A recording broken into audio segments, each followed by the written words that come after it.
Thank you very much. We had a great, the sharing during that first open mic session was really excellent.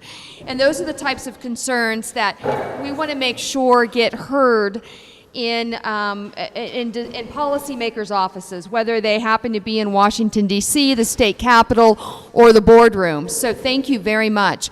I also really appreciate how well Bill and Steve laid out the challenges here in the upper Midwest, in both Wisconsin and Minnesota.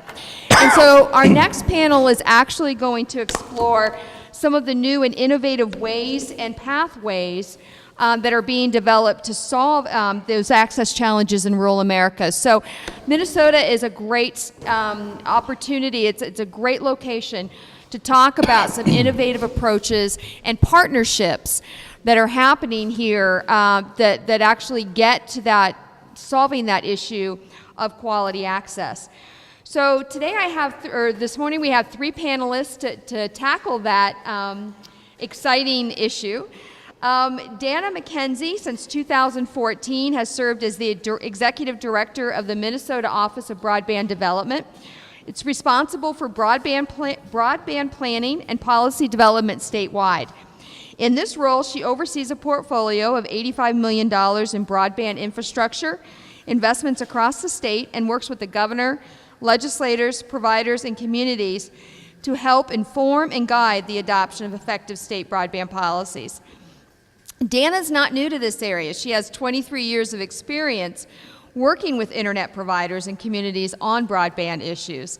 So, Danna, does that mean that you do actually know the sound of a dial-up tone? Sadly, I built a dial-up ISP. Yes, I know okay. that sound very well. So I really appreciate Danna joining us.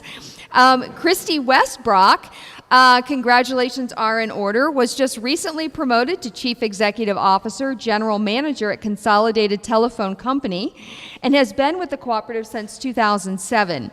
She has over 21 years of experience in the telecommunications industry and has a strong background in human resources, sales and marketing, and business operations, strategic planning, and product development. And Kristi, I thought that was particularly important because if anyone knows the impact of limited broadband access when it comes to HR and some of those business strategies, you certainly know that.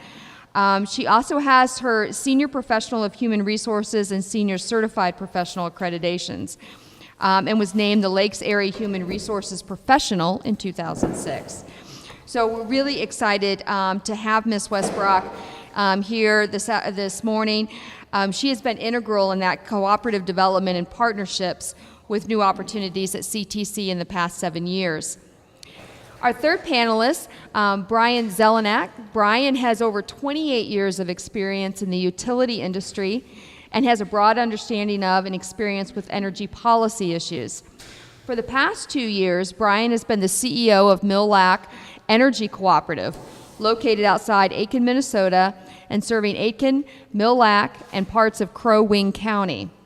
Mille's Energy Cooperative has offered wireless and satellite internet service for almost 20 years, so you're not new to that area, Brian. And in 2016, received a $1.7 million border-to-border grant from the Minnesota Broadband Office. They're currently completing their grant project and continue to search for additional opportunities. Prior to coming to Mille, Brian was with Xcel Energy. And I don't know too many people who's worked on everything from nuclear business units to owned wind farms. So you really have covered the gamut of energy development.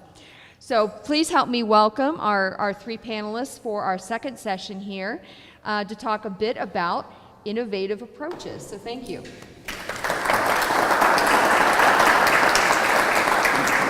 Danna, would you mind helping kick off this conversation for us this morning? I absolutely will.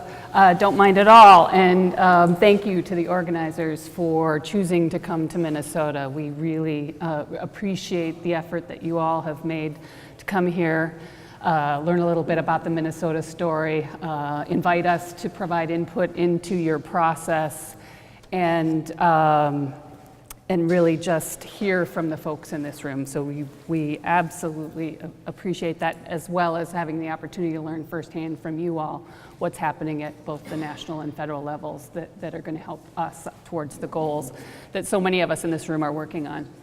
So with that, I think you asked me to give the room a little bit of an update. A lot of what I would consider our partners are in this room and are familiar with a lot of our story. But for those who aren't, a little bit of an overview of kind of the Minnesota model and what we have going on. And with that, as we were preparing for this panel, however, became even more clear to me that I work for the people in this room, and it's the stories that you're hearing on those side mics that are the most important pieces today. Well, not my present company withstanding, but I really work for these folks, and I and my team are as responsive as we can possibly be while maintaining due diligence in trying to shape a set of programs and policies that are responsive to the needs of the folks that are out there actually doing this work.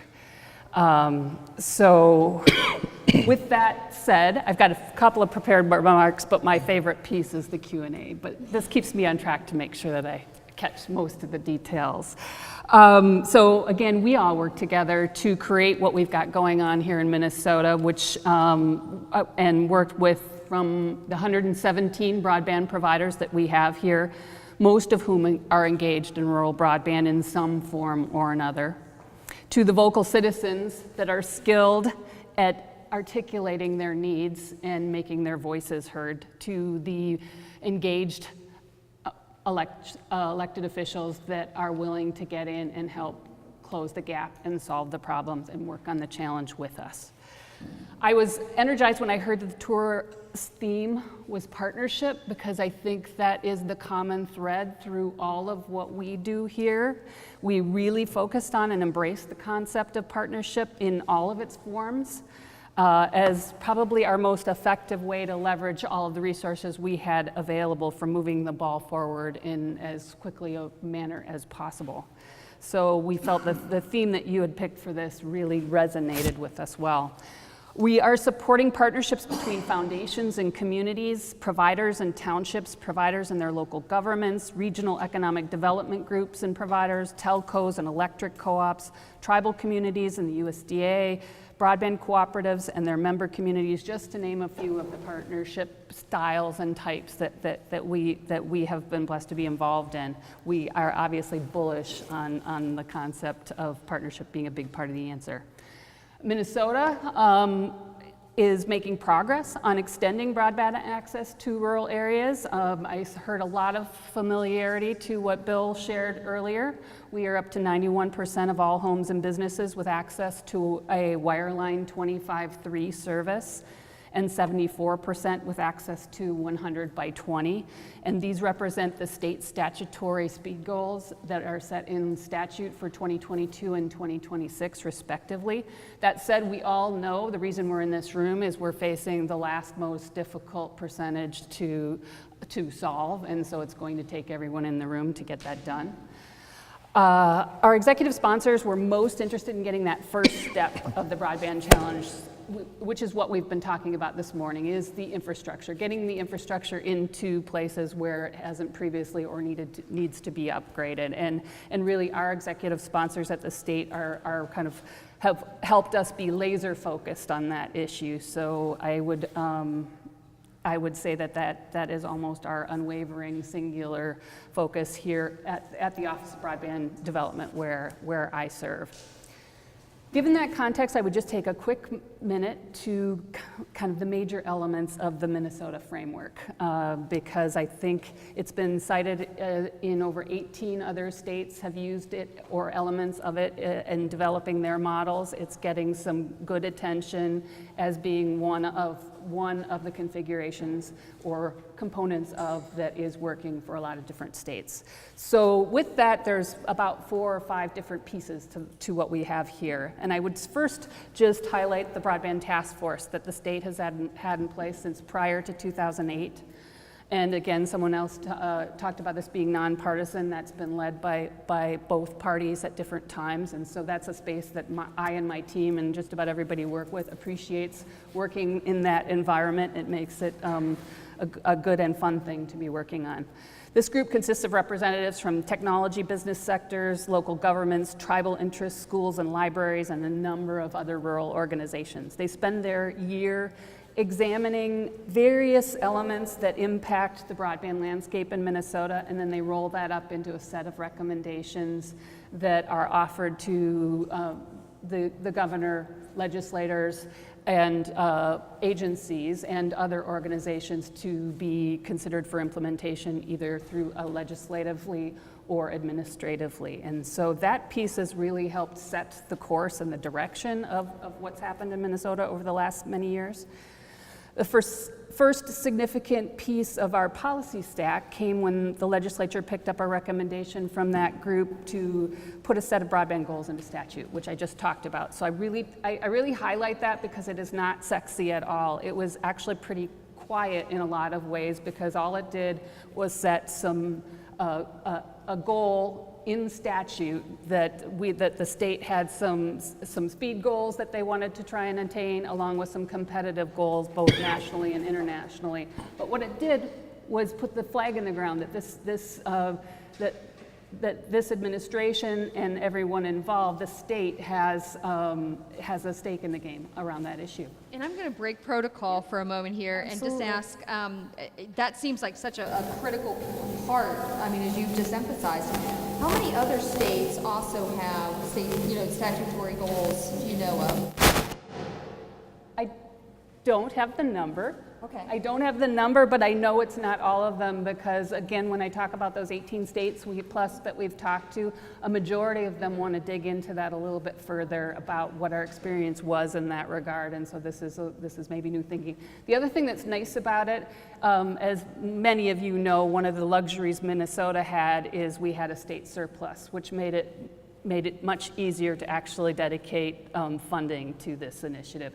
A lot of states aren't starting with that, but one of the things we talk about is it's extremely valuable to get this work built on the front end even before you have funding available, and that's a nice step that doesn't require any funding, but really serves as a toehold to build what I think in terms of Lego blocks, because I used to be a Lego League coach, and so we're building these Lego components that we're putting together to create a functional solution to a much more complex problem. The next piece was obviously the establishment of our office. So the speed goals went in place. The second was the establishment of our office. Again, a recommendation out of that task force. The idea is we all know that broadband touches virtually everything a state cares about in some form, but it's nebulous and no one actually owns the issue. So it was difficult to get traction and focus around broadband related issues because that's not us. Who deals with it? Or who's going to bird dog this issue all the way through and care about it? And so the establishment of a formal office was really valuable. One of the features of that I think was particularly important in Minnesota's case is that office was deliberately put in our economic development agency. And what that allowed us to do was build a relationship with all of the providers and others that are doing this work that was separate from the regulatory relationships and the other relationships they have with the state. So it allowed us to more quickly be advocates and cheerleaders for this work. And so that's another piece that I highlight about what the decisions were that were made in Minnesota that I think had a materially positive impact. That next Lego block is our state mapping program, which is something that some states do, but we've done it, I think, a little bit differently than other states. All states were funded to start a mapping program and feed into the National Broadband Map through the ARA stimulus funding. Only a small handful of states chose to continue that work on beyond when that program was sunset. Minnesota was one of those states.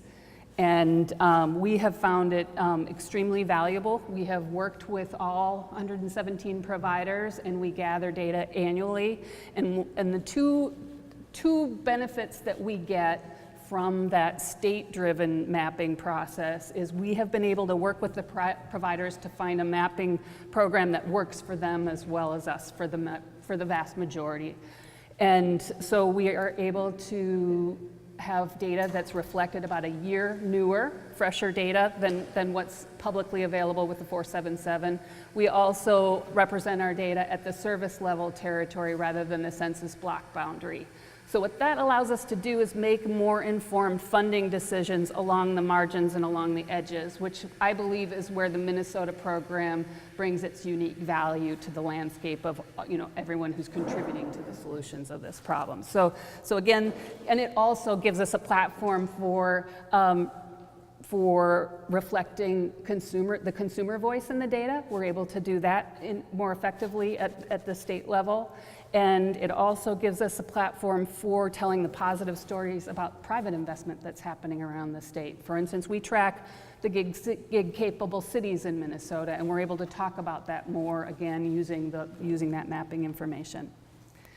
Speaking of investment, the final big block of our policy stack is the one that we're most well known for and has already been mentioned here a number of times, which is the establishment of the Border-to-Border Broadband Incentive Grant Program, which is a competitive matching grant program that has invested, as you mentioned, $85 million in state funds over the last 4 years and attracted another 110 in local and private matching funds, and which is now out there working in our rural areas and in the form of over 101 projects deploying broadband infrastructure into previously unserved areas of the state. And so we are very excited about that program, and we have a number of partners in the room who have partnered with us to help to take that offer and help tackle that challenge.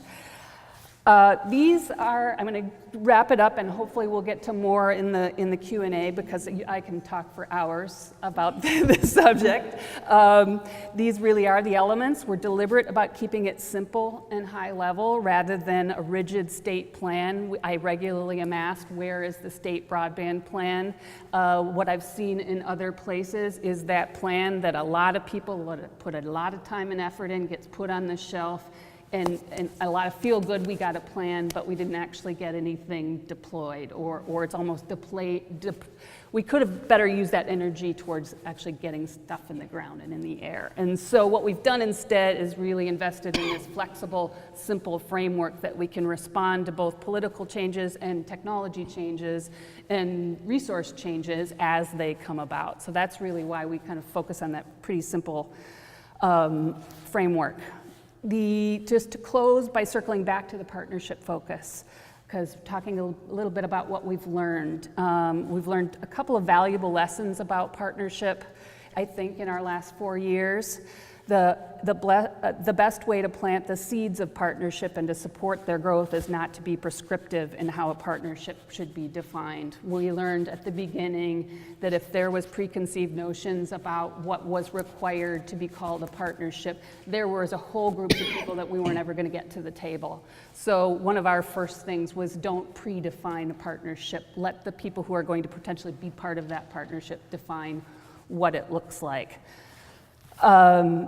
Speaking of needs, the conversation should start by finding out what all of the potential partners need and commit to understanding what the view looks like from the other side of the table. Another thing we learned through experience is we went into it assuming that people just naturally knew how to be good partners, and that we couldn't have been more wrong about that. We were unfortunate. We had the first one we invested in was a roaring success. So we sort of, in our minds, that's the way they're all going to work. Well, that's not the case. And so what we've been able to do over the last 3 years is kind of watch what makes them work, what makes them not work, where is their misfires, and it really is, we are finding one of those big pieces is helping folks who maybe haven't done this type of thing in the past look at the problem from every angle of the people that are sitting around the table. And so we are kind of moving into some more coaching along those lines, our team, in helping those partnerships flourish maybe faster and easier. So those are just a couple of the learning pieces, just again back to the theme of the discussion, but I'm glad to talk about a lot of these other pieces as well. Fantastic overview. Really, I mean, that really kind of hits hard on what we really want to explore with Kristi and Brian. So, Kristi, would you like to make some comments? Sure, thank you. Janine, thank you for being here, and Constance for lining this up. I think what Secretary Perdue is doing is just great work. I love how he's redefining USDA in several aspects, and he's a very fascinating man. I love to watch his YouTube videos. So thank you for being here, and on behalf of NTCA, thank you. CTC is a 66-year-old cooperative located in Brainerd, Minnesota. We, 14 years ago, started our competitive operation, which is our areas in Brainerd and Baxter where we weren't the incumbent at the time. And 14 years ago, we partnered with ISD 181. The school district was bonding for a referendum, and they put money into that bond to build a 10 gig ring around the cities of Brainerd, Baxter, and then up to Nisswa to connect all of the public locations, schools, libraries, hospitals, clinics. And so that's how we started with that partnership. And that partnership really taught us that it takes a lot of time and energy, and no partnership is alike by any means, but it really opened our mind to starting to work with other entities. Today we have partnerships with the City of Little Falls, the City of Long Prairie, and then we also are the management company for the Lake Connections project in Lake County right now. And then we have 2 electric partnerships with Arrowhead Electric Cooperative out of Lutzen, Minnesota, and Mille Energy Cooperative out of Aitkins, Minnesota. And so those are the partnerships we work on. And just to speak a little bit to the 2 city projects that we have, both of those cities were areas that were ineligible for border-to-border broadband grants, but they had needs more than what they were receiving from the incumbent provider. And really the need came because of business focus. Specifically in Little Falls, there was a company that had 100 employees, which is a lot for that area, that could no longer bond T1s together to get the services that they needed. And so they came to the city and to the Economic Development Group and said, look, we're gonna have to look at moving out of the city of Long Prairie because we just can't keep doing our business there with these speeds. And so through a partnership, we worked with all of those businesses, the EDA and the city, and came up with a model where the project was funded, we lease back on that, and then provide the services to the businesses. That is a fairly similar story in the city of Long Prairie. They had applied for border-to-border money. Again, they were an area that was considered to be served or underserved, but not at the point where the city wanted them to be from an economic development perspective. So that was about a 4-year project and really started looking at the areas in Todd County that needed to be supported with higher broadband speeds. We offer gig connections, and so for us, we believe that upload equals economic development. And so when you look at 10.1 and 25.3, for us, that is not the acceptable standard if what you want to drive in your communities is economic development and growth, not only from just a business growth, but telehealth, housing and operations, and all of those pieces that come into it. Now in the electric space, we partnered with Arrowhead Electric Cooperative out of Lutzen, Minnesota. They started their project in 2008. We became partners with them in 2010. That was a stimulus project where they were awarded a grant, and then they had some local match in that, and then their investment as an electric company. When we got into that project, we had absolutely no idea how to partner with an electric co-op. There was no book on how to partner with your electric. There was no model set up to do that. But what happened really quickly was that we both had set cooperative principles that aligned, our boards aligned, and I think that was important. But the biggest thing that happened is we immediately had a trust that was, I would say, where a lot of these projects end up having a lot of issues and falling apart.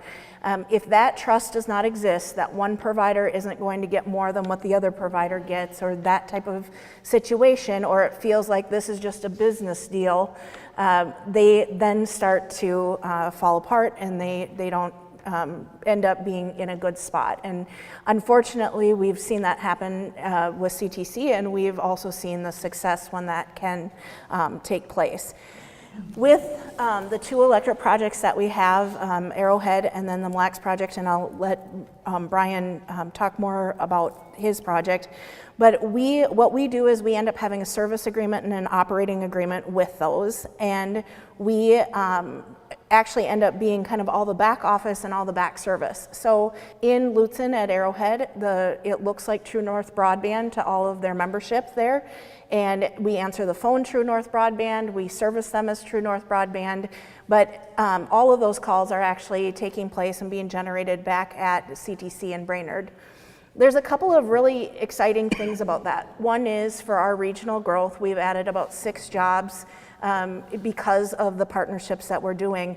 But also, when you look at the demographic in Lutzen, Minnesota, recruiting to that area is extremely difficult, and technical recruitment is very difficult. And so to be able to have an area 200 miles away that's supporting Arrowhead Electric and their membership, and being able to attract and retain employees with the skills that are needed has been a great piece, and a lot of economies of scale have come into that partnership. We are very proud of that piece of the puzzle, and we're proud that we've been able to grow economically in our region too. The one thing I'd like to point out there is that I mentioned we're 200 miles away from Lutzen, Minnesota, and we're their service provider, and we're pumping all of that capacity up to them and those gigabit services.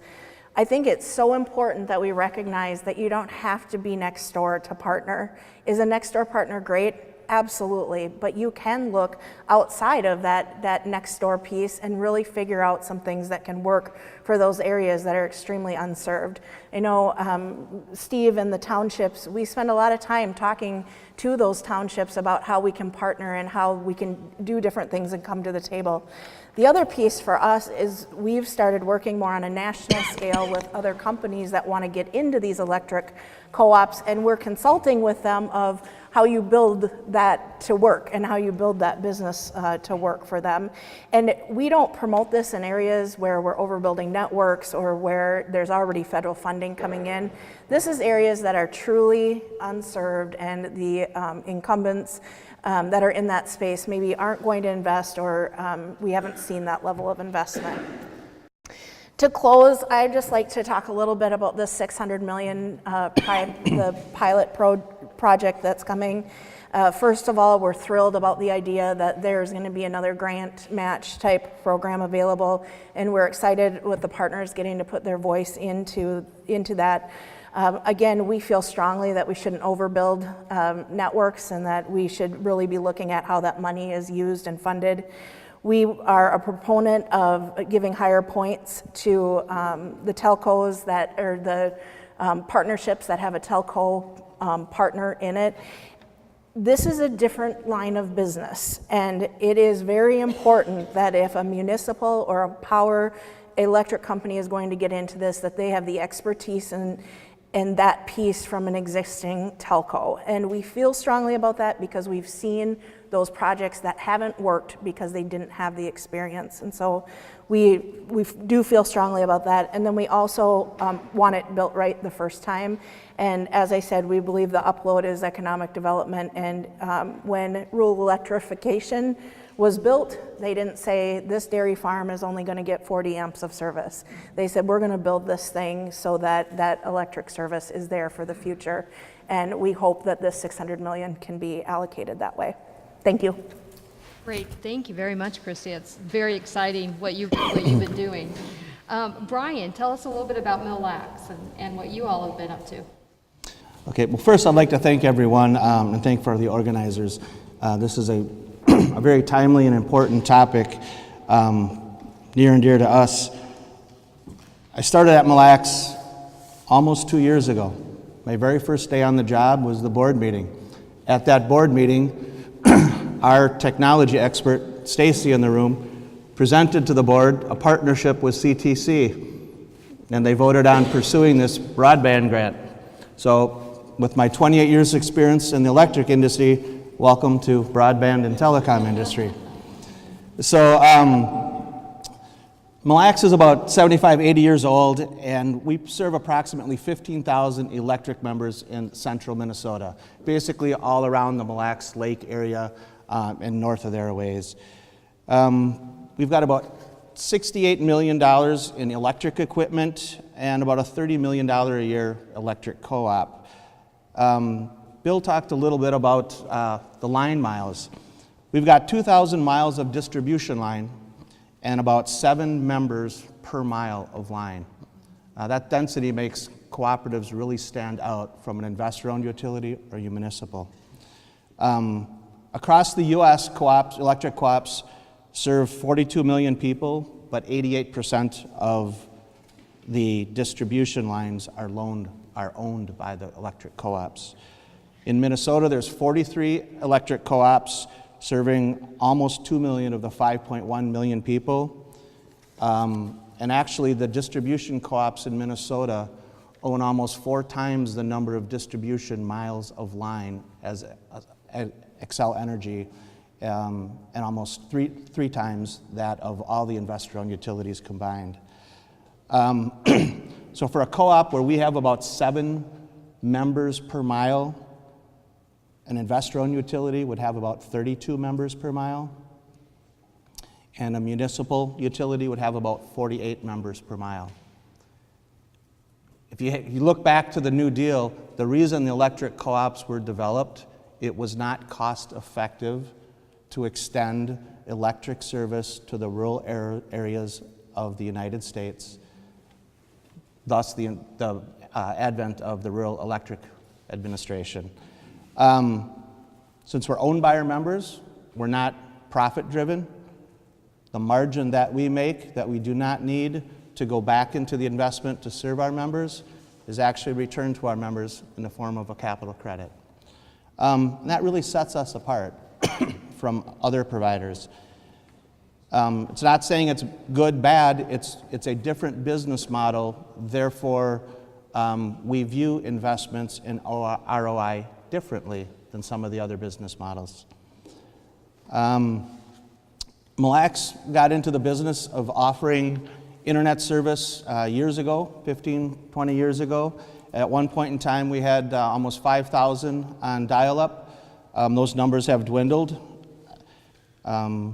We have, to date, we have about 400 either on satellite or wireless. But we're currently completing our first fiber to the home project in cooperation with CTC with a broadband grant that we received from the Office of Broadband. With that grant, we're going to be serving up to 850 homes south of Aitkins down towards Spirit Lake, and our 106 or so miles of line go between our facility, where we connect to CTC's fiber line, south around a lot of the lakes regions there, and then terminates at our Spirit Lake substation. To date, we have about 400 members signed up, about 150 or so connected and receiving service. So in this first year, we thought a 46% take rate right out the door was pretty good. We were very pleased with that. One of the reasons we're so pleased with that is of our 15,000 members, 46% of them are seasonal. They're either there on the weekends or they're retirees who are there for a period of time but have a mailing address elsewhere. Our project was possible because of the grant and because of the partnership. We would not be doing it otherwise. We chose not to reinvent the wheel. We accept that the wheel is round, that's the most efficient wheel. CTC knows what they're doing in this space. We've got a very strong relationship with our members. We've got 75 plus years of quality, affordable, electric, reliable service, and we wanted to capitalize on that relationship with our member to offer our members more than they were going to get. By bringing in CTC and forming that partnership, we're able to do that. They do what they know very well. We will continue to do what we do very well. As Kristi said, we had a construction, we have an operating agreement, service agreement We also had kind of a construction agreement where CTC helped oversee the construction of the project, but they also then oversee some of the operation of it. We do a lot of our own advertising, billing, and our first level support calls might come into Mille Lacs, but we roll our after hours calls, some of our more in-depth troubleshooting, technical expertise to her staff, and they handle that for us. It's a very seamless transition. The member doesn't know the difference, but still, we're capitalizing on their expertise to fill our members' void, which was good quality service. So why did we choose to get into broadband? First, it's really a quality of life issue for our members. Second, economic development. Third, it does broaden our revenue base. It's not going to broaden it so significantly. We're going to forget our roots as an electric distribution co-op, but it stabilizes things. And lastly, there are electric system benefits to us that will help us and our members in the long run that I don't think some electric co-ops consider when they look at a business model of should we enter broadband or not. And I want to touch on each of those real briefly. Aiken and Mille Lacs counties are not real affluent counties. We've got the highest senior citizen rate of any county in the state of Minnesota. With the high cost of health care, keeping our aging population in their homes longer is very significant for us. Telehealth will improve their quality of life. It allows those people to remain in their homes longer. And it reduces that exodus that you see as people age of going to a senior facility either in town, which might be served by the municipal, or to the larger urban areas to be closer to their children, served by investor-owns. This allows people the dignity of staying where they have been born and raised a lot longer. As I mentioned, half of our members are seasonal. I can't tell you how many times I have heard, if I had broadband, I could stay at the cabin Friday. I could work from home 1 or 2 days a week in the summer, here and there. And you might not think of that, but when 46% of your 15,000 are seasonal, and you can keep them in town on a Friday or a Monday to purchase gas, to purchase groceries, to run to the hardware store, that has a very good economic impact, okay? That's good for the community. Now, the selfish side of me say, hopefully they're going to use electricity while they stay at the cabin. That's fine. I encourage them to keep their air conditioner on or their heat on, but still, there is a direct benefit to the community. That's a quality of life for them. Our children in the rural areas do not have the same educational opportunities as those in urban areas that have good broadband access. It puts them at a disadvantage when they're trying to apply for schools, colleges, trade schools, or even looking at careers and work. It also puts their parents at disadvantages when they look at trying to find careers in rural areas or trying to advance their career by taking online classes or online training, what they could advance in their career. If you don't have access to that because you don't have good broadband, those opportunities aren't there for you. You can ask any realtor today one of the first questions when someone is looking for a new home, and they will all tell you, do I have internet access? Do I have access to broadband? An updated bathroom and kitchens are nice. What you pay in taxes on the property is important, but high-speed internet access is actually becoming a deal breaker. We have realtors tell us when they come and they look to buy a cabin, show me the lakes that have internet access. Show me where I can go and get good broadband access. I don't want to look at the other lakes because I don't want to be there. It's very telling. If it's that important to a realtor, think of what it means to an actual business. Whether you look at trying to attract a business, retain a business, not having high-speed access takes away any type of chance for someone to have a home-based business. It's not an option. You can't do it there. We have some of our largest customers that do business, one in particular does a lot of business overseas. They're kind of in a dead spot where they don't get good access right now. When their CFO goes home, he brings his payroll and he brings his bank deposits and his bank withdrawals and he brings a lot of the marketing material. And when he goes back to his house in Brainerd and he logs on to CTC's system, he uploads all his data. He cannot do that from his office. It is a multi-million-dollar business employing 40-some people, and he takes it home and then he does that after dinner each night. This is what those people in the rural areas are living with. Revenue base, our revenues today from the electric sales are within 1% of what they were in 2007. 11 years later, the average home uses virtually identical. It actually has gone down 1% at the residential home due to energy efficiency and weather and other things, but costs have gone up 27%. And so there's an imbalance. So we looked at this as another place to help provide some revenue that stabilizes something that's very weather dependent, something that we couldn't control. But the biggest thing I think from an electric cooperative perspective are the electric system benefits that we can receive.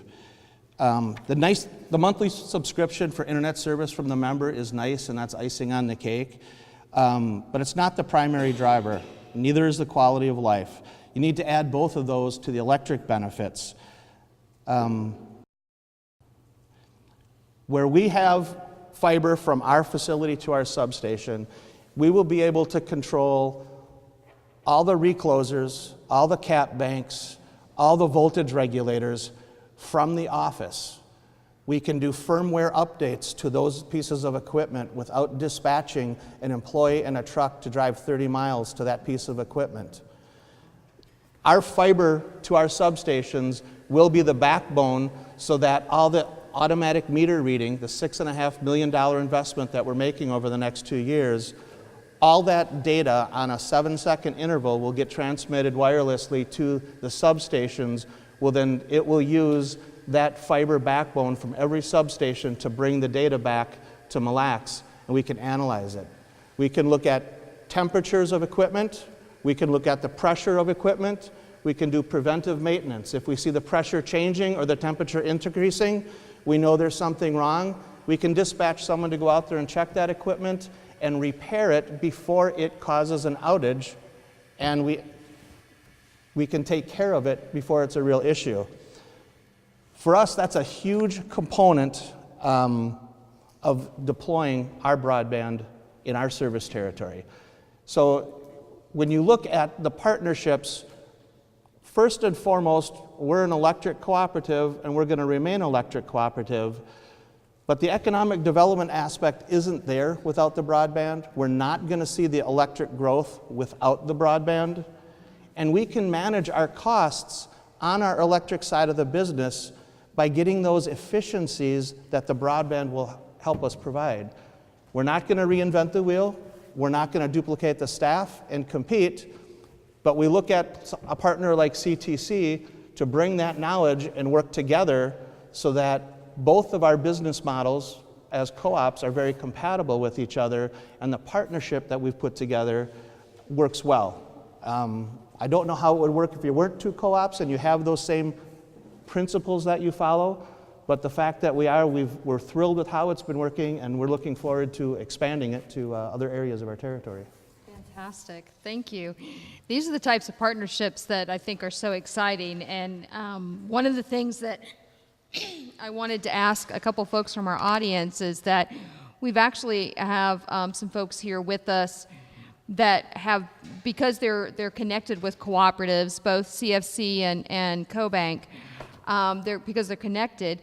for some of the financing. It seems like it's almost kind of a cooperative, the dynamics of being, cooperatives and things. But Lauren or Ted or Brandon, do you want to make any comments about, kind of the financing part of that? I'm putting you on the spot, but I figure you guys are good. You can wing it. So. I'll start.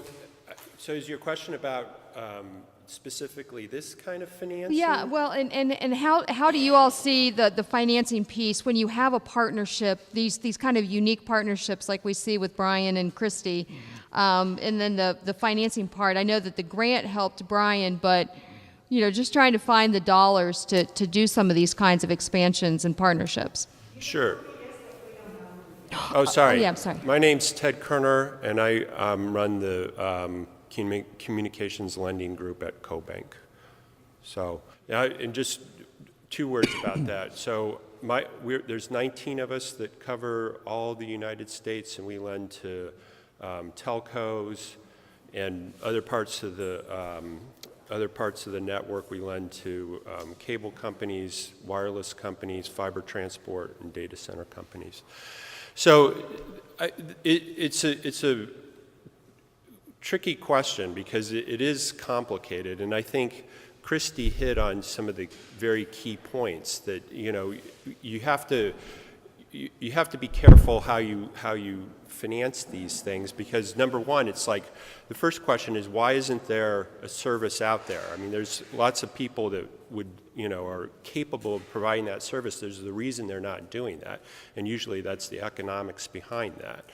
So that's number one.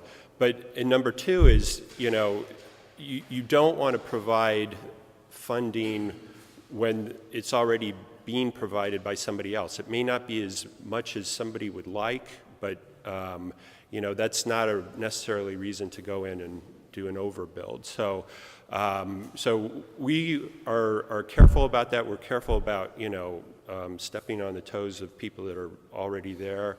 But we are highly encouraging of these type of partnerships, and having somebody that understands the business and is able to get that service out there, but ultimately, from our perspective, is able to pay the money back for the funding to get it out there.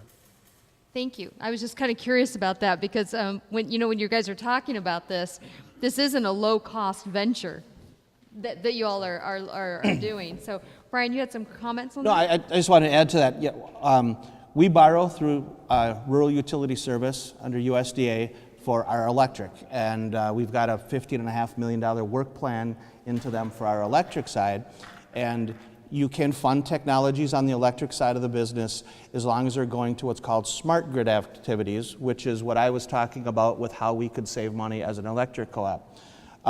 We also worked with CoBank, and part of our funding for our broadband project that we took on is we did take a loan from CoBank for a couple $1 million to help fund that too. So there's a lot of different ways to fund it, and it's not kind of one or the other, but there's different ways to mix and match the funds to get to that end state, the end state being get as many people connected as low cost as possible. I'm going to welcome any comments from the floor about some, innovative approaches that you all are aware of or things that you think need to happen. So I invite you all to approach one of the microphones. Until you do, I've got a whole list full of questions here. But I want to defer to you all here in the room. One of the things that struck me was you both, or Kristi, you really talked about trust. And Danna, you really talked about things, partnerships, experiences you've had where they didn't work. So I'm going to ask all three of you, if you had to name the top thing that was really critical to a successful partnership, what would that be? And Danna, can I ask you to kind of respond first? Yeah, absolutely. But I would probably just reiterate what the point I tried to make in my closing was what we learned, it was invisible, is that everyone sitting around that partnership understood it was everyone's responsibility to find success in that partnership for everyone who is sitting around at that table. as opposed to just thinking about what they needed to get out of it. And that's what we've seen as being the key component to a successful partnership. Great, thank you. Kristi? Mutually beneficial, that both sides have to see it as we're both in it and we're both getting equal benefits out of the partnership. Yeah. Thank you. Brian? Yeah, I would say the trust and keeping it simple, not overcomplicating it.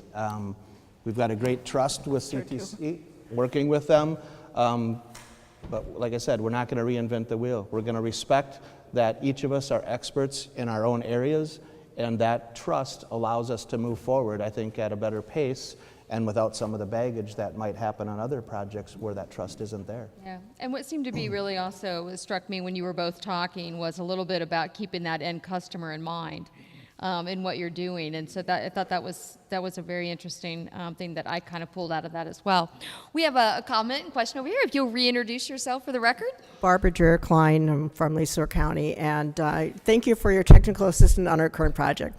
So we're partnering with MVEC, Ryan Henches of Minnesota Electric Cooperative. He's great. What I'm realizing is that, my question to you guys is, how did you decide your geographic boundaries? We're already creeping up to southern Scott County, which is also rural, same kind of issues in the townships up there. You don't want to get so big that it's more than what you can handle, but you don't want to be so small that you're missing. So, and MVEC's boundaries are different. So how did you decide your geographic boundaries for your project? For the project or for service territory? Because Both.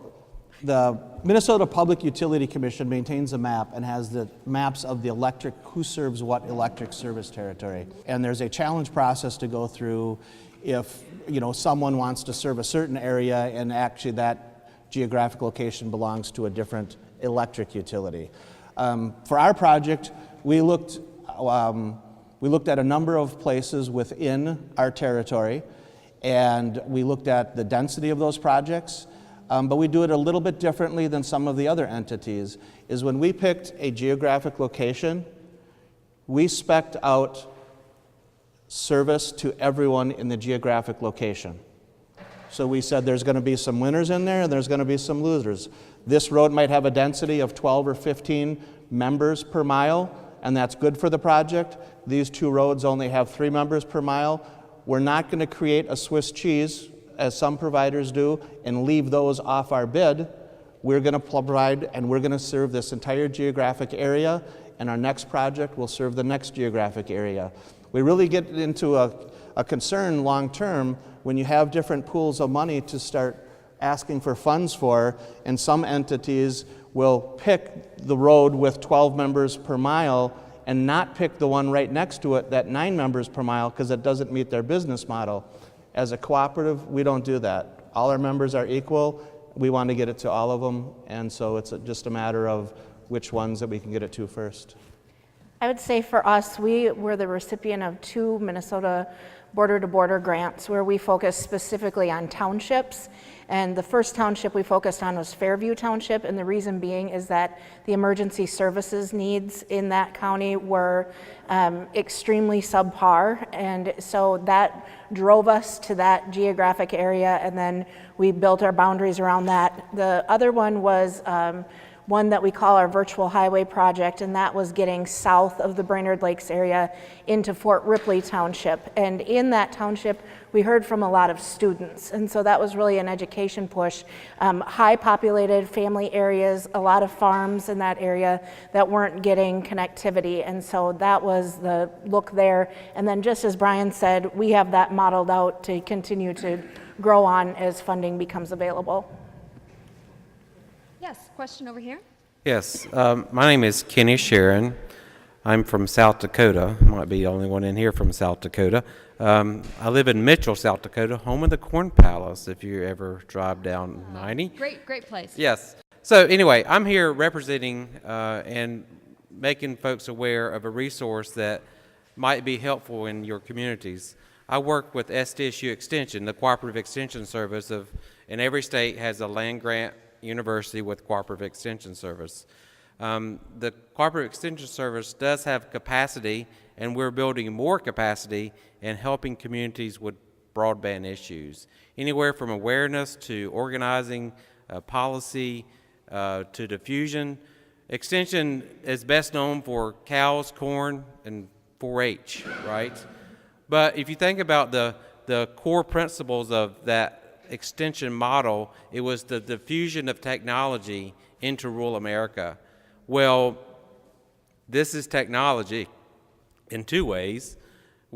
Technology because it's IT and broadband, but also technology of how to help those rural communities. So the extension service nationally has a national extension broadband team working on these issues, developing programs and capacities to help communities deploy, make businesses stronger by using digital technology, helping with that diffusion side. We don't have the money, but we can have that educational component and that diffusion component of reaching out into communities to help those communities grow and make use other than just Netflix, right? There's important activity that can go on because a community has broadband other than just watching Netflix. And that's what Extension is trying to focus on, and how to capitalize on that broadband access that's in the community. So your 4-H leader in your county might not know that Extension is doing this, but Extension is doing this. So I just wanted to make you aware that that's happening. So That's a really good point, and I appreciate you coming down from South Dakota to share that. One thing I do want to comment, though, is that is the most southern South Dakota accent I've ever heard. So I bring a little south to South Dakota. The accent's originally from North Carolina. There we go. Thank you. Yes. Yeah, oh, I'm sorry. Okay. Okay. For the second time. Sorry. So I'm Laura Spinning from NTIA, and I want to echo all the thanks that have been said today. I did also want to ask the question, I'm sorry, the National Telecommunications and Information Administration, and we work very closely with Janine and the Department of Agriculture and their RUS program on broadband issues, as well as with Danna and the rest of the states who have broadband offices and broadband programs. So my question really is to ask not just the panelists, but anybody who's had experience in deploying networks or trying to deploy networks on beyond funding. What are some of the other things that the federal government can do, whether it's making land more accessible or whether it's about how you secure permits on federal lands or other ideas that we're exploring to make the federal government a more active participant in making it an easier process and one that encourages deployment of broadband services. Well, I know Brian has a response because his hand twitched. So, Brian, would you? You know, it's something that we come across on the electric side of the business, and it's more of a state issue than a federal, but it's very related. Years ago, when easements were signed to put electric lines in, there wasn't the thought that you were going to have this telecommunications. So a lot of the easements that are out there allow for telecommunications equipment if it's related to electric provision of service. It doesn't allow for retail service or fiber to the home. So technically, you cannot use an easement that was acquired for electric service to put broadband within that easement without going back to that landowner and renegotiating that easement. There's been some very high-profile court cases at the federal level. Some states have enacted laws to actually grandfather those easements in to say they are just as concerning, getting telecommunications equipment for resale into those easements is just as important as the electric service. So they've addressed that. Minnesota has not done that at this point. When we look at a new easement for whether it's transmission with our wholesale provider or distribution, we include fiber within that for that same purpose that we didn't have in the previous easement. So I think one thing that we need to do as an industry is really look at those old easements and how do we do something without going back to every single landowner and renegotiating an easement for that purpose. Great question. Does anyone else have a response to that question? Okay. We're going to go to you.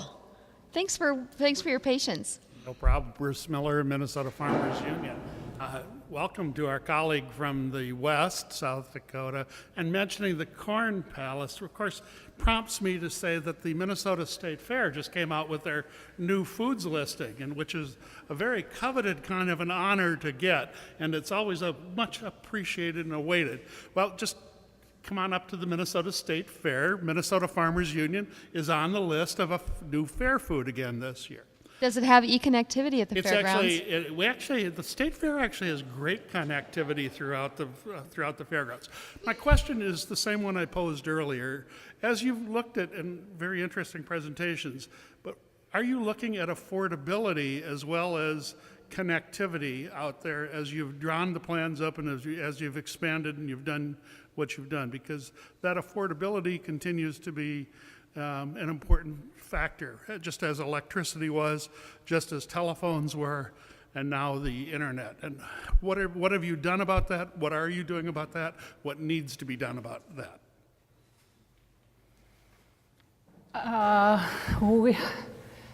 Our tool bag is not fully complete with things that we can employ to address that issue. We are fully aware of it and hear about it often, so it's we always are paying attention to it.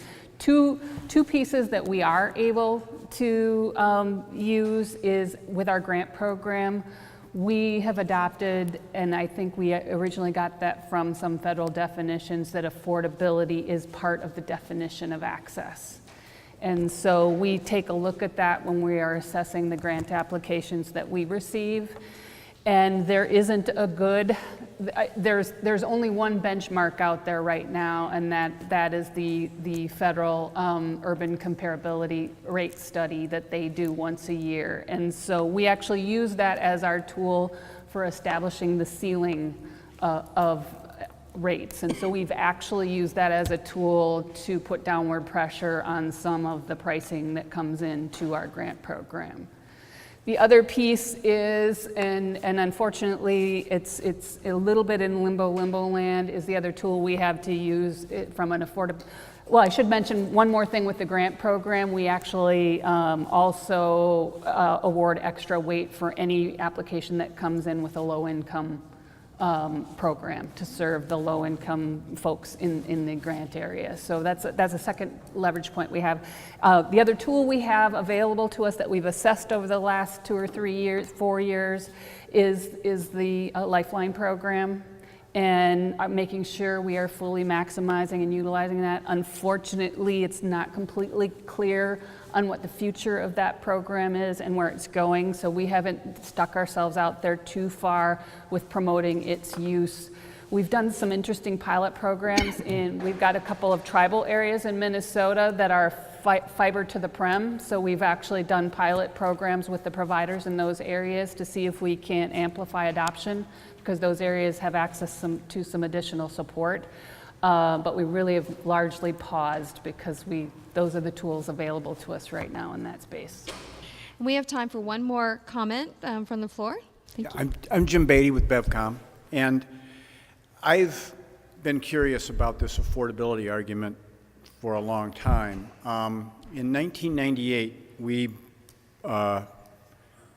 deployed our first high-speed internet plan. It was a whopping 256K. And at the time we built it, we thought nobody's ever going to need 256K. And the cost of that product was $84 per month. Today, we offer 100 meg download, 30 meg upload speed for $69.95. So the price of broadband, through a variety of reasons, is actually going down. And when you factor in inflation, I mean, what $84 in 1998 would be, I think I calculated, would be $110 per month today. The cost of that product is less than $70 per month. So there's a lot of factors for that, but when you figure internet is an essential utility. If you compare $69.95 per month to what you pay your water bill and your garbage and your heat and your electricity, I would argue that broadband is actually a fairly good bargain today, at least for our company, and I can't speak for other companies, but I would believe that most other companies have had the same experience. The cost of broadband has actually gone down in price. And can I just add on to that, because I should have opened my statement with, out of all of the hundreds of applications we see, the vast majority of them fall where Jim just described. What I was just talking about were the outliers. Thank you. And Brian? But I was just going to mention, for us, our programs run from $49.95 to $50 a month to $150, and that's 1 gig up, 1 gig down. So we do fiber to the premise, $150 a month. So that's very affordable. Kristi, any comments to add? Or? No, thank you. Well, please help me thank our panel.